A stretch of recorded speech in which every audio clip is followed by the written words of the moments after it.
right now and press the bell icon. Never miss an update.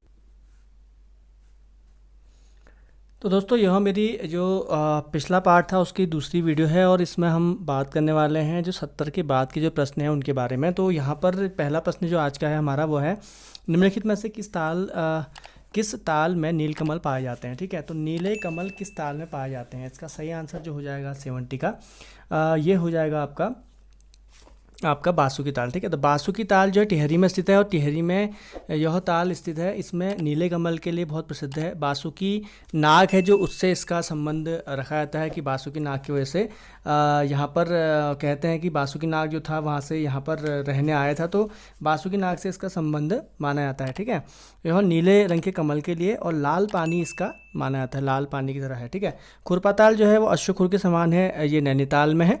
और अप्सरा ताल की हम बात करें, ये बूढ़ा केदार टिहरी के पास स्थित है। हिमालय की अप्सराएं यहाँ पर स्नान करती थी, इसलिए इसको अछरी ताल भी कहा जाता है। गिरी ताल जो है ये उधम सिंह नगर में स्थित है। ठीक है ना, चलिए आगे बढ़ते हैं। अगला प्रश्न दोस्तों, अगला प्रश्न जो है हमारा है वो है, गढ़वाल क्षेत्र का तालों में सबसे गहरा ताल कौन सा है। तो इसका सही आंसर क्या हो जाएगा, सहस्त्र ताल।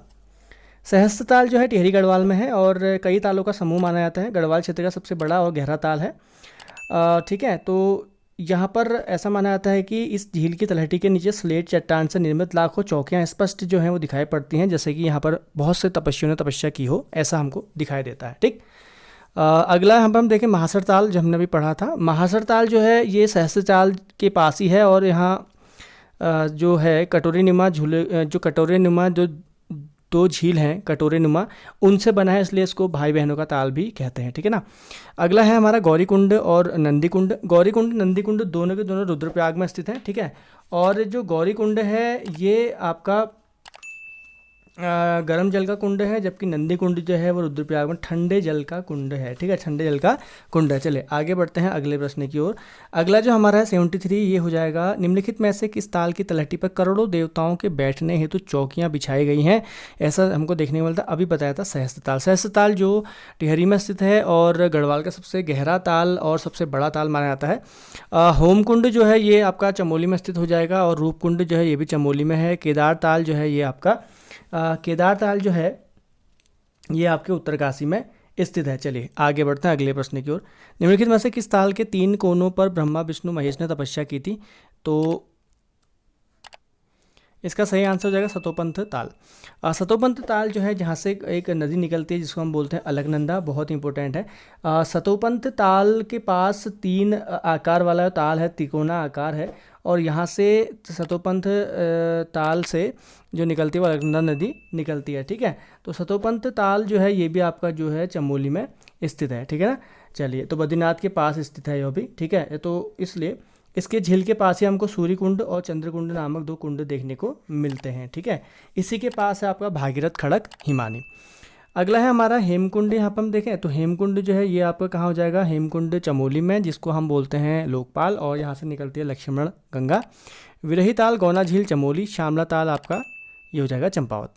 अगला है सदा जल न रहने के कारण कौन सा ताल अंधा ताल या काणा ताल कहलाता है। तो काणा ताल ही है। ठीक है, इसका आंसर अंधा ताल काणा ताल जो हम देखें डोडी ताल के पास में है। ठीक है, डोडी ताल के ही बिल्कुल पास में है। खेड़ा ताल जो है इसकी हम बात करें अगर खेड़ा ताल की, तो खेड़ा ताल भी आपका उत्तरकाशी ज़िले में है और यहाँ पर जल जो है इसका बहुत साफ़ रहता है, इसलिए बहुत ज़्यादा। मंसूर ताल आपका ये हम बता चुके हैं आपको पहले भी। मंसूर ताल टिहरी गढ़वाल में है। ठीक है, टिहरी गढ़वाल में खतलिंग किले से ठीक सामने है, दूध गंगा का यहाँ का उद्गम है, राजहंस से देखने को यहाँ पर मिलते हैं। बेनी ताल की हम बात करें अगर, बेनी ताल ये चमोली में है, आदि बद्री के पास। अगला है किस ताल में राजहंस देखने को मिलते हैं। तो ये आपका मंसूर ताल है, अभी इससे पहले बता चुका हूँ। मंसूर ताल जो है ये भी आपका टिहरी गढ़वाल में स्थित है। ठीक है, टिहरी गढ़वाल में खतलिंग ग्लेशियर के ठीक सामने है। दूध गंगा का उद्गम है, यहाँ पर बहुत से राजहंस देखने को मिल जाते हैं जो हमारे पर्यटक हैं।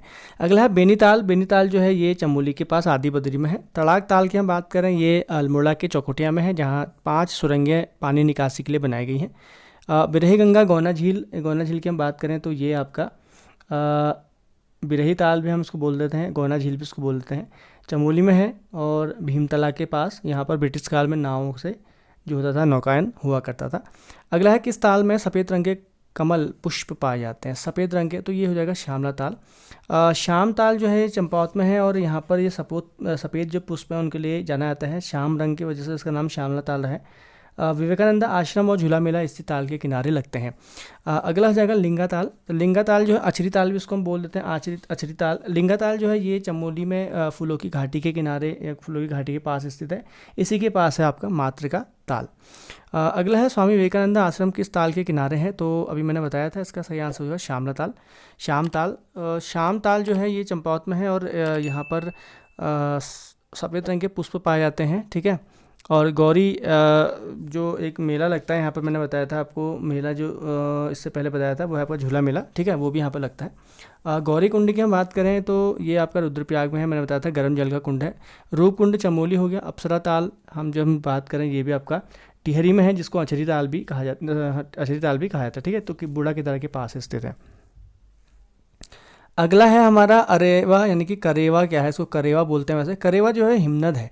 जो होता क्या है कि हिमानियाँ जो होती हैं, बहुत सी जो हिमानियाँ बहुत बार जब बरसात मतलब जाड़ों में हिमानियाँ बहुत फैल जाती हैं, गर्मियों में कई बार उसका हिम सूख जाता है, तो यहाँ पर एक दलदल या कीचड़ वाला स्थान छोड़ के चले जाती हैं, ऊपर को सिकुड़ जाती हैं, तो इसी को बोलते हैं करेवा। यहाँ पर खेती होती है सैफरॉन यानी कि जो केसर की खेती होती है श्रीनगर में और जम्मू कश्मीर में, वो इसी के किनारे होती है, करेवा में ही होती है।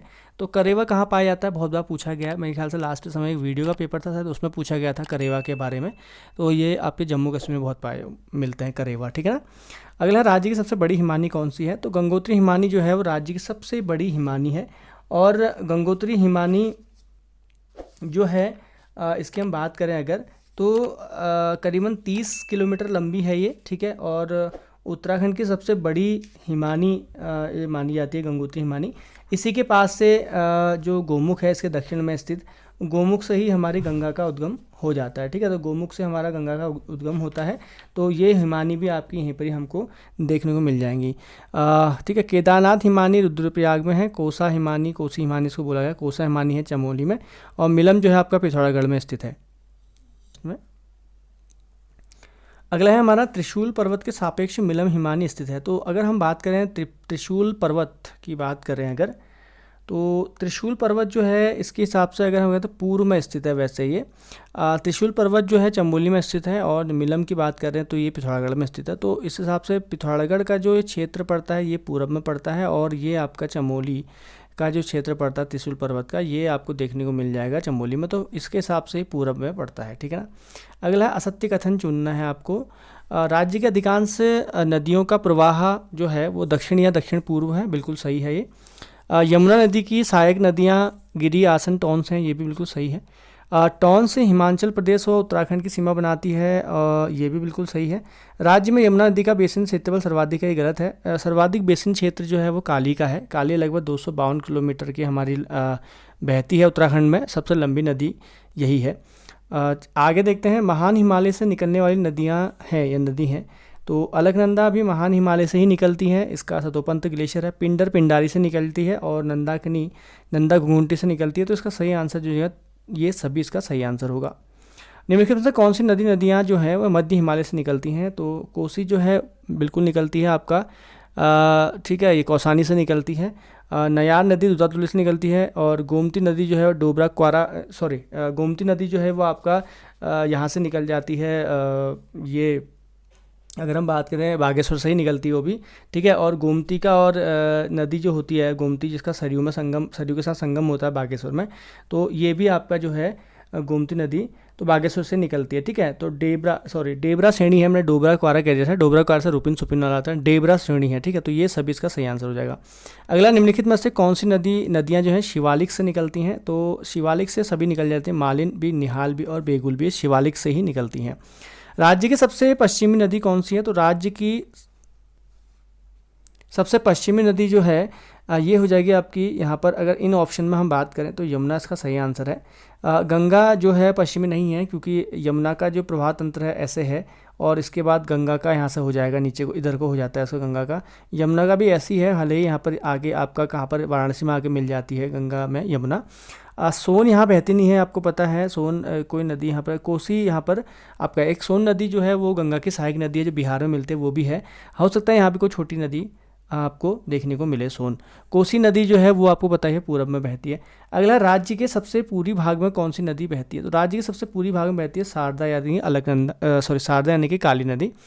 शारदा नदी जो है जब टनकपुर में प्रवेश करती है पहाड़ों से मैदानों में, तो इसको बोला जाता है काली नदी से शारदा नदी इसको बोल देते हैं, ठीक है।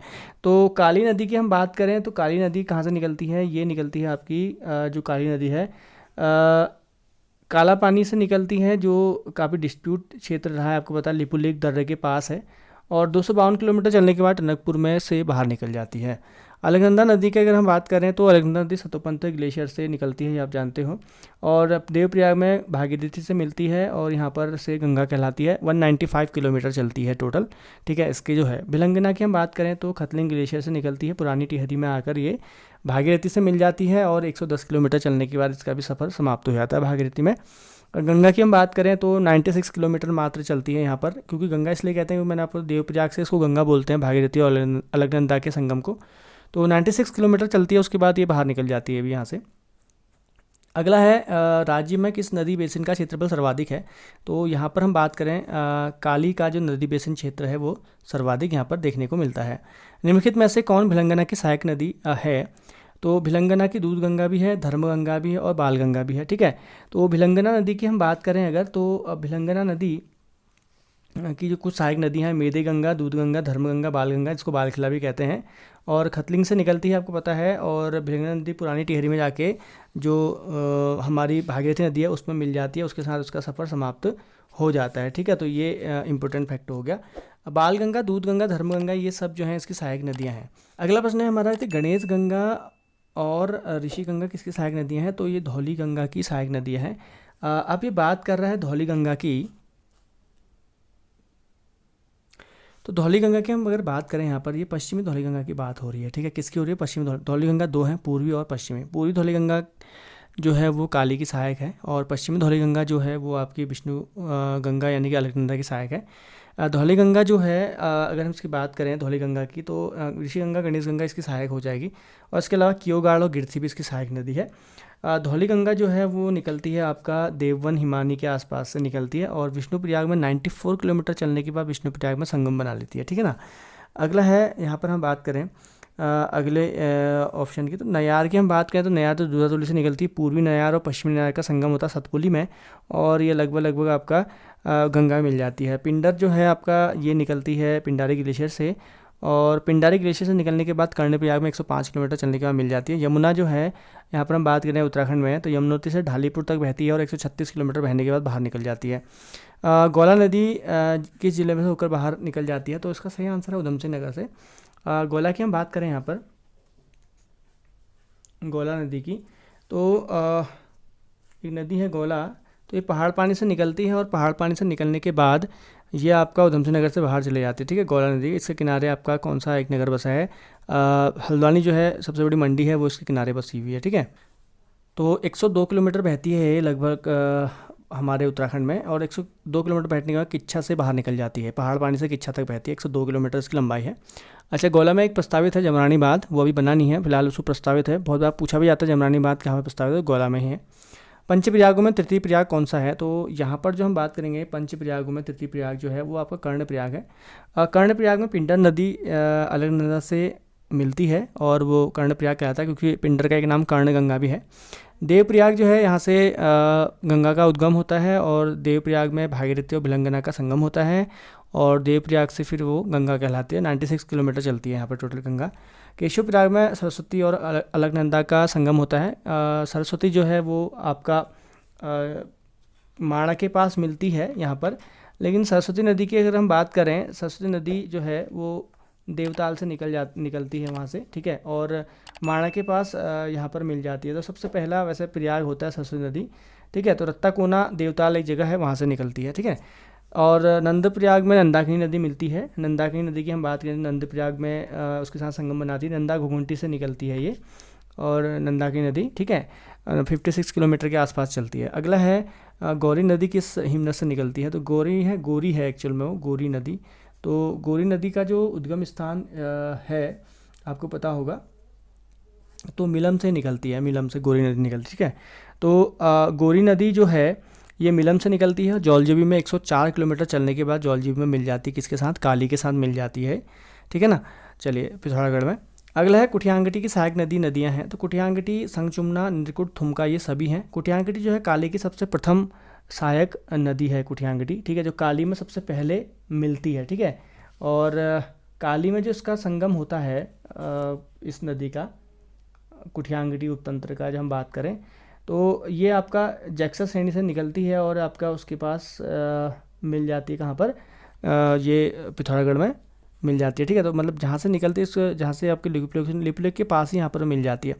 अगला है आपका किस जलप्रपात का जल गंधक युक्त होता है। तो ये सहस्त्र ताल है देहरादून में, सहस्त्र धारा है, सॉरी, सहस्त्र धारा जलप्रपात में क्या होता है, गंधक पाया जाता है, जिस वजह से वहाँ पर नहाने से हमारे चर्म रोग जो होते हैं ठीक हो जाते हैं, फोड़े पिंचे वगैरह, ठीक है, यहाँ पर, ठीक है ना। चलिए, वसुंधरा जलप्रपात अलकनंदा नदी पर है, मुंशारी जलप्रपात मुंशारी में है, और कैंपटी फॉल जो है ये आपको पता है मसूरी के पास टिहरी में है। टाइगर फॉल जो स्थित है वो चक्राता में स्थित है, देहरादून में इसका आ जाएगा, ठीक है, चक्राता में टाइगर फॉल स्थित है। अगला है निम्न में से किस ताल को ऋषि सरोवर भी कहा जाता है। तो त्रि ऋषि सरोवर नैनीताल को कहा गया है। नैनीताल की खोज 1841 में अपी बैरन ने की थी, और नैनीताल को त्रि ऋषि सरोवर कहा गया है स्कंद पुराण में, ठीक है। भीमताल जो है सबसे बड़ा ताल है कुमाऊँ का, और द्रोण ताल जो है वो उधम सिंह नगर में है, और सात ताल जो है ये भी आपका नैनीताल में है। कुमाऊँ क्षेत्र की सबसे बड़ी झील कौन सी है। तो कुमाऊँ की सबसे बड़ी झील भीमताल ही है, ठीक है, बहुत बड़ी झील है कुमाऊँ की।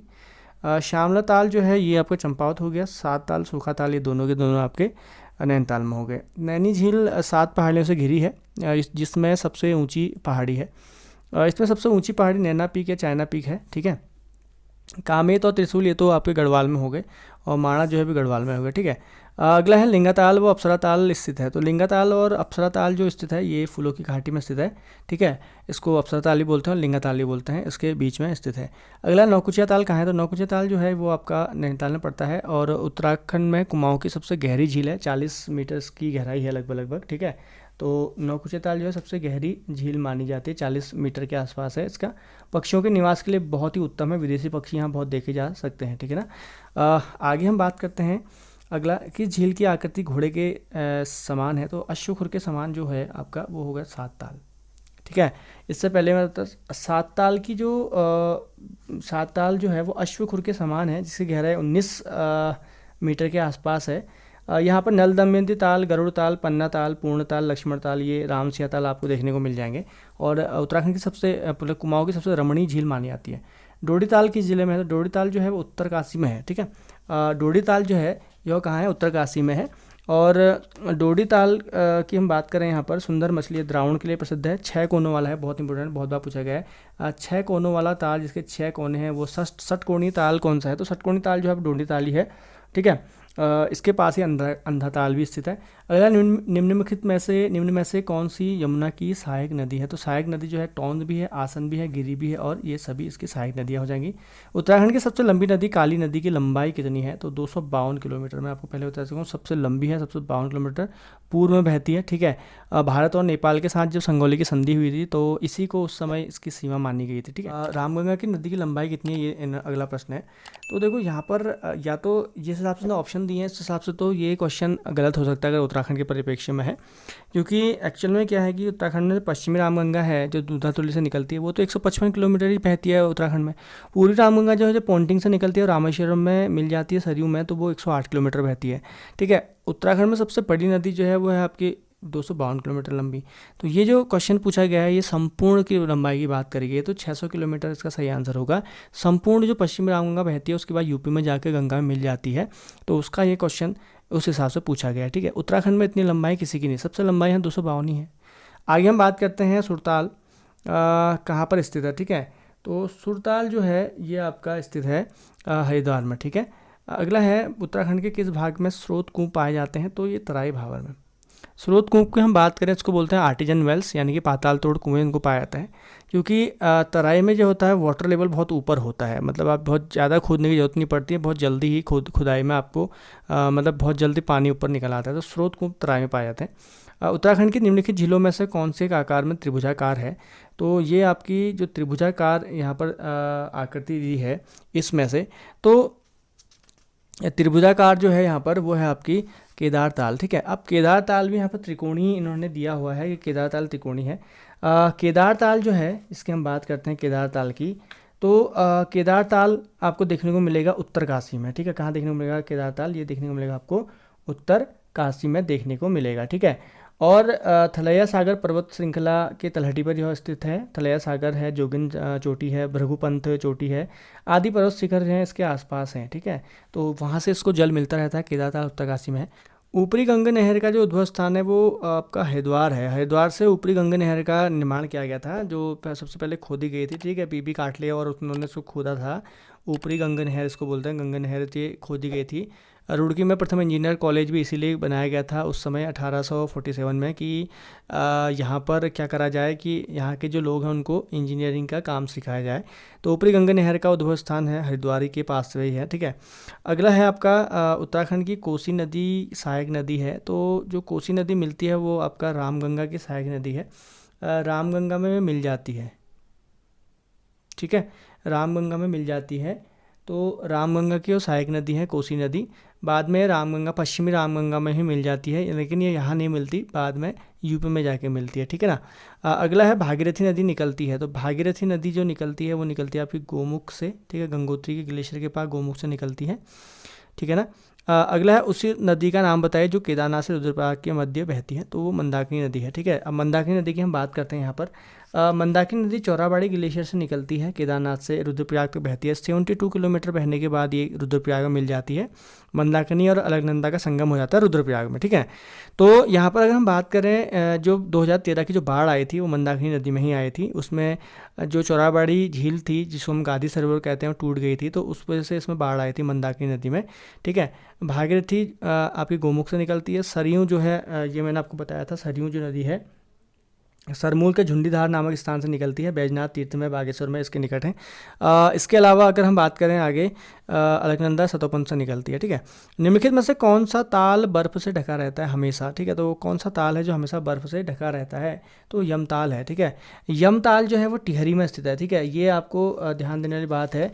यमताल जो है आपको टिहरी में मिलेगा, और यमताल सहस्त्र ताल के ही बिल्कुल समीप मिलेगा, और ये हमेशा बर्फ से ढका रहता है, इसकी खासियत है।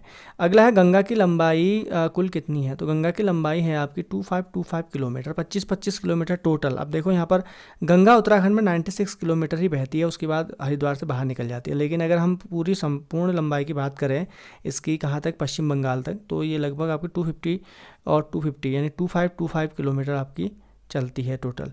किस झील के समीप चामुंडा, संतोषी माता और मनसा देवी के मंदिर हैं, ठीक है। बहुत इंपॉर्टेंट है। कौन सा ऐसा क्षेत्र है जहाँ पर ये आपका पाए जाते हैं? तो गिरिताल इसका सही आंसर हो जाएगा, ठीक है। गिरिताल मैंने आपको पहले बताया था, जो गिरिताल है यहाँ पर आपको देखने को मिलेगा गिरिताल। गिरिताल जो है काशीपुर राजमार्ग, मोटर मार्ग, मतलब उधम सिंह नगर में है। और चामुंडा, संतोषी माता, नागनाथ और मनसा देवी के मंदिर से किनारे स्थित है, ठीक है। द्रोण सागर की बात करूँ, ये भी उधम सिंह नगर में है। द्रोणाचार्य नाम से इसको जाना जाता है। डोडी ताल उत्तरकाशी में है, आपको पता है। खुरपा ताल भी यहीं है, नैनीताल में। अगला है नचिकेता ताल किस जिले में स्थित है? नचिकेता ताल की हम बात कर रहे हैं, तो 116 वाला प्रश्न है। तो ये टिहरी में स्थित है, ठीक है। कौन सा ताल? नचिकेता ताल, ठीक है। तो ये भी कहाँ स्थित है आपका? टिहरी में देखने को ये मिलता है नचिकेता ताल, ठीक है। अगला हम बात करें आगे, यहाँ पर किस ताल का आकार अंडाकार है? तो अंडाकार जो है वो भेंक ताल का है, ठीक है। किसका है? भेंक ताल का। भेंक ताल की बात करें हम, ये आपको रुद्रप्रयाग में देखने को मिलेगा, बधाणी के पास, और इस ताल का आकार अंडाकार हमको देखने को मिलता है। किस ताल के समय गुरु द्रोण ने अपने शिष्यों के साथ धनुर्विद्या की थी? तो ये आपका द्रोण सागर, द्रोण ताल है, ठीक है। यम ताल सदैव बर्फ से ढका रहता है, ये मैंने आपको बताया था। द्रोण सागर जो है ये आपका उधम सिंह नगर में, ठीक है।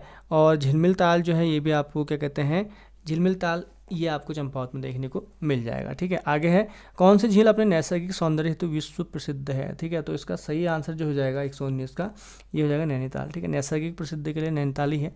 दिव्य सरोवर स्थित है, ये आपका हरिद्वार में बिल्व पर्वत पर स्थित है दिव्य सरोवर। अगला, यमुना नदी की लंबाई कितनी है? तो यमुना की टोटल लंबाई की ये बात कर रहे हैं, ठीक है। तो टोटल लंबाई जो है यमुना की वो है 1385 किलोमीटर, ठीक है। कितनी हो जाएगी? 1385 किलोमीटर इसकी लंबाई है टोटल, जो आपका यमुनोत्री से बहकर निकलती, कहाँ मिलती है आपकी? गंगा से मिल जाती है वाराणसी में, ठीक है ना। तो अगला है, निम्नलिखित में से कौन सा युग्म नदी और उसके राज्य की लंबाई में अंतर है, ठीक है। यमुना जो है राज्य में 136 किलोमीटर ही बहती है, यमुना यमुनोत्री से निकलती है और 136 किलोमीटर बहने के बाद ये ढालेपुर से बाहर निकल जाती है। गंगा की 96 किलोमीटर है, बता चुका हूँ, 96 किलोमीटर देवप्रयाग से बनती है, उसके बाद यहाँ से निकल जाती है। अब बात करते हैं सरयू की, तो सरयू नदी जो है सरमूल से निकलती है और पंचेश्वर में मिल जाती है काली के साथ, ये गलत है, 146 किलोमीटर है, ठीक है, 2 का अंतर है इसमें, 146 किलोमीटर बहती है, उसके बाद ये पंचेश्वर में सरमूल में आपका मिल जाती है काली के साथ। मंदाकिनी की हम बात करते हैं, मंदाकिनी नदी चौराबाड़ी झील से निकलती है और 72 किलोमीटर ये बहती है, ठीक है। तो यहाँ पर ये सही है आपका, ये भी सही है, जैसे सरमूल वाला सरयू गलत है। अगला है यमुना कितने किलोमीटर की यात्रा के पश्चात गंगा मिल जाती है, तो करीब 1385 किलोमीटर की यात्रा करने के बाद ये गंगा में मिल जाती है। निम्नलिखित में से कौन सा गर्म कुंड नहीं है, तो यहाँ पर हम बात करें गर्म कुंड की बात। अब कुंड आगे हैं तो इसको हम देख लेते हैं कौन कौन से कुंड यहाँ पर पाए जाते हैं, ठीक है। तो यहाँ पर गर्म कुंड की बात हो रही है 124 की, तो इसका सही आंसर जो हो जाएगा वो है सूर्य कुंड। अब देखो नाम सूर्य कुंड है यहाँ पर, ठीक है, तो सूर्य कुंड वैसे 2 हैं, मैं आपको बता देता हूँ, शायद आपने तो ऑप्शन देने हुए, पर मैं आपको इसका तो सही आंसर ये है, मैं सूर्य कुंड 2 है, मैं आपको बताता हूँ। सूर्य कुंड जो गौरी गंगा के नाम से प्रसिद्ध है वो पिथौरागढ़ में है, वो ठंडा है एक्चुअल में, ठीक है। और एक सूर्य कुंड जो यमुनोत्री में है उत्तरकाशी में, वो गर्म है, उत्तरकाशी वाला गर्म है, इसको नोट कर लेना आप। इसके अलावा अगर हम बात करें तप्त कुंड, तो ये बद्रीनाथ में चमोली में है, सेकेंड वाला बी ऑप्शन है, तप्त कुंड ये बद्रीनाथ में है तो गर्म है, तप्त है तो नाम गर्म होगा। गौरी कुंड में आपको बता चुका हूँ रुद्रप्रयाग में है, ये भी गर्म है। और भाव कुंड जो है ये भी मैं आपको भाव कुंड जो है ये भी तपोवन जोशीमठ में चमोली में है, ये भी गर्म है, ठीक है। सूर्य कुंड 2 हैं, एक ठंडा भी है, तो ऑप्शन में गलत नहीं है, ऑप्शन सही है इसका, क्योंकि सूर्य कुंड 2 हैं। अब कभी आता है आपके उसमें कौन सा ठंडा नहीं है, तो एक सूर्य कुंड ठंडे में गिनिएगा और एक को गर्म में गिनिएगा। जो ठंडा होगा वो आपको मिलेगा पिथौरागढ़ में और जो गर्म होगा मिलेगा आपको यमुनोत्री उत्तरकाशी में। चलिए आगे बढ़ते हैं। यहाँ पर निम्नलिखित में से कौन सा नगर अलकनंदा के किनारे बसा है, ठीक है, तो गोपेश्वर बिल्कुल है, जोशीमठ है, श्रीनगर भी है, तो ये सभी आपको अलकनंदा के किनारे देखने को मिल जाएंगे। तो 125 का जो हमारा सही आंसर हो जाएगा वो हो जाएगा डी। 126 का देखते हैं यहाँ पर, निम्नलिखित में से किस ताल का रंग नीला है। अब नीला ताल यहाँ पर कौन सा है ये देखने है, तो इसका सही आंसर है झिलमिल ताल। अब झिलमिल ताल जो है यहाँ पर आया है, इसका जब झिलमिल ताल के बारे में, तो झिलमिल ताल जो है ये आपको देखने को मिलेगा चंपावत के पास, टनकपुर ब्रह्मदेव मंडी के आसपास। और इसका जो ताल है, जो ताल की आकृति है वो गोल है, जल इसका नीला हमको देखने को मिलता है, ठीक है। झिलमिल ताल, झिलमिल कंजर्वेशन और झिलमिल गुफा 3 है। झिलमिल गुफा पौड़ी में है, झिलमिल कंजर्वेशन आपका जो है वो हरिद्वार में है, झिलमिल ताल आपका चंपावत में है, ठीक है। बाकी गिरी ताल आपका पता है आपको कहाँ है, ये आपको पता है उधमसिंह नगर में है। तड़ाक ताल अल्मोड़ा और खुरपा ताल कहाँ जाएगा आपका, नैनीताल में। अगला किस ताल के लिए ऐसी मान्यता है कि इस झील का नाम भगवान शिव की पत्नी सती के नैन गिरने के कारण नैना देवी मंदिर के नाम पर पड़ा, तो ये आपका नैनीताल हो जाएगा, ठीक है। नैनीताल जो है नैना देवी मंदिर के नाम से इसका पड़ा है, ऐसा मानता है कि यहाँ पर इस भगवान शिव व पत्नी सती के नैन गिरे थे। नैनीताल की खोज सन 1841 में पी बैरन ने की थी और वो शाहजहाँ निवासी था पी बैरन, ठीक है, शराब फैक्ट्री का मालिक था, तो उसने इसकी खोज की थी। 7 ताल जो है वो भी नैनीताल में देखने को मिलेगा आपको। खुरपा ताल जो है ये भी नैनीताल में देखने को मिलेगा। दुग्ध ताल जो है पौड़ी में देखने को मिलेगा। अगला, गंगा नदी के संदर्भ में कौन से कथन सत्य हैं, आपको बताना है कौन से कथन सत्य हैं। गंगा नदी, गंगा हरिद्वार के समीप मैदान में प्रवेश करती है और एवं उत्तर प्रदेश, बिहार एवं पश्चिम बंगाल राज्य में बहती हुई बंगाल की खाड़ी में गिर जाती है, तो ये सत्य है। बंगाल में गंगा को पद्मा के नाम से जानते हैं, बिल्कुल सही है। इसकी सहायक नदियाँ रामगंगा, गोमती, घाघरा, ताप्ती और गंडक हैं, बिल्कुल सही है। उत्तराखंड में बद्रीनाथ, केदारनाथ, रुद्रप्रयाग, कर्णप्रयाग इत्यादि धार्मिक स्थान इसके किनारे पर हैं, तो ये गलत हो जाएगा, ठीक है ना। तो 1, 2, 3 इसके सही आंसर होने चाहिए, ठीक है। तो इसके सही आंसर जो हो जाएंगे 1, 2, 3 होने चाहिए, बट इन्होंने इसके आंसर दिए नहीं है 128 का, इन्होंने दिया है 1, 2, 3, 4 भी दिया है। अब इसमें देखो चक्कर क्या है, उत्तराखंड में बद्रीनाथ जो है अलकनंदा के किनारे पे है, गंगा के किनारे पर नहीं है। केदारनाथ जो है वो आपका किसके किनारे पर है, केदारनाथ जो है वो आपका मंदाकिनी के किनारे पर है, ठीक है। रुद्रप्रयाग आपका अलकनंदा है, कर्णप्रयाग अलकनंदा है, तो इसका 1, 2, 3 ही सही होने चाहिए, ठीक है। इन्होंने डी आंसर दे दिया है जो गलत है, ठीक है ना। चलिए अगला है, निम्नलिखित में से कौन सा उत्तराखंड की नहर नहीं है, तो उत्तराखंड की नहर जो नहीं है वो नीलंजाना है, नानक सागर है, शारदा है, रामगंगा है, ठीक है।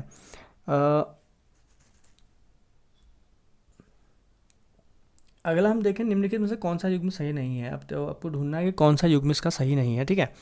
तो निम्नलिखित में से जो युग्म है, अब देखो काली नदी जो है मिलम से निकलती है, घाघरा जो है कालागढ़ से निकलती है, अच्छा भिलंगना खतलिंग ग्लेशियर से निकलती है, मंदाकिनी चौराबाड़ी से निकलती है, ठीक है, 2 तो सही है। घाघरा नदी कालागढ़ से नहीं निकलती है, ये तो आपको पता ही है, खैर ये गलत है। तो काली नदी को मिलम दिया है, लास्ट टाइम वीडियो में भी काली नदी को मिलम दे दिया था उसने।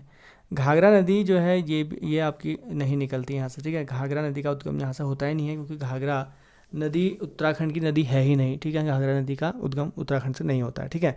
तो कालागढ़ गलत है। कालागढ़ तो आपका रामगंगा नदी के किनारे पे है, पश्चिम रामगंगा, कालागढ़ बांध भी वहीं पर ही है, ठीक है ना। अगला है रूपकुंड ताल कहाँ स्थित है। तो रूपकुंड की हम बात करें चमोली में स्थित है। इसको मिस्ट्री लेक कहते हैं, रहस्यमयी इसको लेक कहते हैं, क्योंकि इसके ताल के जो अंदर हैं वो हमको कुछ कंकाल देखने को मिलते हैं जो आज से कई साल पुराने हैं। अगला है हमारा सुमेलित कीजिए, सुमेलित करना है यहाँ पर। पिंडारी ग्लेशियर जो है ये आपका बागेश्वर है। मिलम पिथौरागढ़ हो जाएगा। गंगोत्री आपका उत्तरकाशी, और कफनी ग्लेशियर बागेश्वर हो जाएगा, ठीक है। तो इसका जो है वो है आपका ए का जो हो जाएगा यहाँ पर, ए का क्या है आपका 3 है, ठीक है। तो ए का थर्ड है, ए का थर्ड है तो पिंडारी का जो बागेश्वर है। अब देखो ए का थर्ड कौन सा है इसमें, ठीक है। अच्छा, ए का 2 बागेश्वर है, ठीक है। तो बागेश्वरी हम यहाँ पर लगा रहे हैं। इसके अलावा आपका मिलम जो है ए का 2 है, मिलम है। तो इसके अलावा मिलम, इसका ए हो जाएगा बी का 1, ठीक है। तो ए का 2 बी का 1 ही हो जाएगा। सी का 4 हो जाएगा, और आपका डी का 3 कफनी बागेश्वर हो जाएगा, ठीक है ना। तो इसका सही आंसर है। किस ताल का आकार पंचभुजाकार है। तो उसका जो सही आंसर हो जाएगा पंचभुजाकार वाला, तो उसका सही आंसर हो जाएगा आपका नल दमयंती को पंचभुजाकार माना जाता है। नल दमयंती ताल को क्या माना जाता है, पंचभुजाकार माना जाता है, ठीक है। ठीक है। सुरवदी ताल जिसको हम चौराबाड़ी ताल, गादी सरोवर कहते हैं, ये आपका मिल जाएगा रुद्रप्रयाग में। बेनी ताल आपका जो देखने को मिलता है, ये बेनी ताल, ये भी टिहरी में आपको देखने को मिल जाएगा बेनी ताल, ठीक है। इसके बाद अगला है बिरही ताल गौना झील, ये भी आपको देखने को मिल जाएगा। सॉरी, बेनी ताल जो मिल जाएगा आपको ये मिलेगा चमोली में, और बिरही ताल जो आपको देखने को मिलेगा ये भी आपको चमोली में देखने को मिलेगा। अगला है निम्नलिखित में से किस ताल का रंग गहरा हरा है। तो गहरा हरा जो आपको देखने को मिलेगा ताल, ये हो जाएगा आपका खुरपा ताल। खुरपा ताल जो है इसका ताल गहरा और हरा होता है, और इसकी जो आकृति है वो पशुओं के खुर के समान है, इसलिए इसको खुरपा ताल कहते हैं। 7 ताल, ठीक है, ये आपको देखने को मिल जाएगा नैनीताल में। सुकुंडा ताल भी है एक, ठीक है। सुकुंडा जो ताल है ये आपको जो देखने को मिलेगा, सुकुंडा ताल जो है वो बागेश्वर में मिलेगा आपको, और भीमताल आपको नैनीताल में देखने को मिलेगा। अगला है निम्नलिखित में से कौन सा सर्वाधिक विशाल और मनोहर जलप्रपात है। तो विशाल और सबसे मनोहर जलप्रपात है अगर हम बात करें, तो अगर बड़ी की बात करें तो कैंपेटी फॉल बहुत बड़ा यहाँ पर देखने को मिलता है हमें, ठीक है। अगला है किस जलप्रपात में स्नान करने से चर्म रोग ठीक हो जाते हैं। तो इसका जो सही आंसर है 136 का, तो इस जगह सहस्त्रधारा, ठीक है। चर्म रोग इसलिए हो जाते हैं क्योंकि गंधक बहुत पाया जाता है, मैंने इससे पहले भी आपको बताया था। किस ताल की आकृति गोल है। तो जो आकृति गोल आकृति वाला जो ताल है वो हो जाएगा आपका झिलमिल ताल चंपावती, मैंने आपको बताया था। सुरवदी ताल चमोली गलत दे रखा है। सुरवदी ताल गादी सरोवर कहते हैं, ये आपका हो जाएगा रुद्रप्रयाग में। बेनी ताल चमोली है, और नचिकेता ताल उत्तरकाशी, ठीक है। किस ताल के निकट विवेकानंद आश्रम में झूला मेला लगता है। तो ये लगता है आपका श्यामला ताल के किनारे, ठीक है। अगला है किस ताल के निकट नंदा देवी का मंदिर है। ये पूछा गया था समूह गौ में, अभी हाल ही में जो शॉर्ट हैंड का पेपर हुआ था उसमें भी ये क्वेश्चन पूछा गया था। तो इसका जो सही आंसर जो हो जाएगा वो लिंगा ताल हम यहाँ पर कर सकते हैं, ठीक है। तो लिंगा ताल के किनारे यहाँ पर अगर हम बात करें तो नंदा देवी का मंदिर स्थित है। लेकिन इसका एक चीज़ और मैं बता दूं आपको, लिंगा ताल के अलावा एक्चुअल में इसका जो ताल का नाम था वो उसमें बेनी ताल भी है। बेनी ताल के किनारे भी नंदा देवी का मंदिर है, ठीक है, ये चीज़ ध्यान रखना।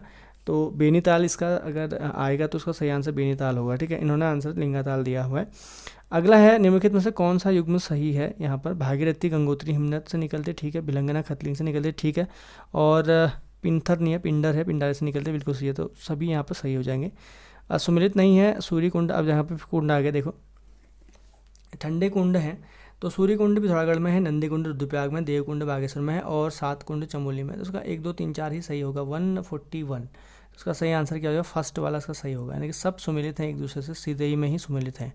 अगला हो जाएगा यहाँ पर 142 से लेकर 143 तक का हमको देना है मानचित्र के आधार पर प्रश्नों का उत्तर। तो दिए गए मानचित्र के ए के स्थान पर किस नदी को दर्शाया गया है। यहाँ पर बताते हैं ए के स्थान पर कौन सी नदी है। तो ये काली नदी का क्षेत्र है। तो कौन सी होगी ये, इसको थोड़ा छोटा करेंगे हम, काली नदी का क्षेत्र होगा, ठीक है, काली नदी क्षेत्र है। 43 का देखते हैं, इसी के आधार पर दिए गए मानचित्र में बी और सी किस नदी को दर्शाते हैं। तो बी और सी जो नदी को दर्शाते हैं यहाँ पर, तो इसका सही हो जाएगा आपका, अगर हम बी और सी को देखते हैं तो बिल्कुल, तो एक तो ये टॉन्स नदी बह रही है और एक का यमुना नदी बह रही है, तो का टॉन्स और यमुना इसका सही आंसर होगा, यानी कि फर्स्ट वाला इसका सही आंसर होगा। ठीक है, तो वीडियो अच्छी लगी हो तो लाइक और शेयर जरूर कर दीजिएगा। ठीक है, तो मिलते हैं नेक्स्ट वीडियो।